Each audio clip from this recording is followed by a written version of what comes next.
Hello friends, welcome back to my channel. তো আজকে আমি তোমাদের সাথে শেয়ার করব নাইকা পিঙ্ক ল্যাব সেল থেকে আমি কী পারচেস করেছি।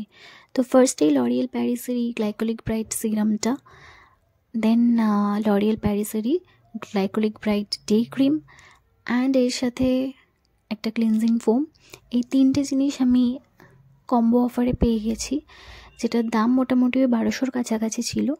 তো ওটা সেলেতে আমি 900 টাকার মধ্যে পেয়ে গেছি।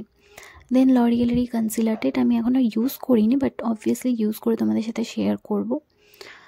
দেন মেবলিনের এই মাস্কারাটা, যেটা আমি অনেক রিভিউ দেখেছি ভীষণ ভীষণ ভালো নাকি, তো এটাও আমি ইউজ করে তোমাদের সাথে শেয়ার করব। দেন নিউট্রিজেনের এই ময়শ্চারাইজারটা, এটা আমার অলওয়েজ ফেভারিট, তো এটাও আমি পারচেস করে নিয়েছি। অ্যান্ড এই দুটো নেল পলিশ, এই নেল পলিশ দুটো অফারে ছিল না, বাট আমার অনেক দিন ধরেই কেনার ইচ্ছে ছিল, তো এই দুটো আমি নিয়ে নিয়েছি। And last but not the least, এই ক্লিনজারটা আমি ফ্রি গিফট পেয়েছি, যেটাও আমার ভীষণ পছন্দের একটা ক্লিনজার। তো আমি এগুলো অবভিয়াসলি ইউজ করবো অ্যান্ড ইউজ করে তোমাদের সাথে শেয়ার করব। Till then stay tuned. Thank you.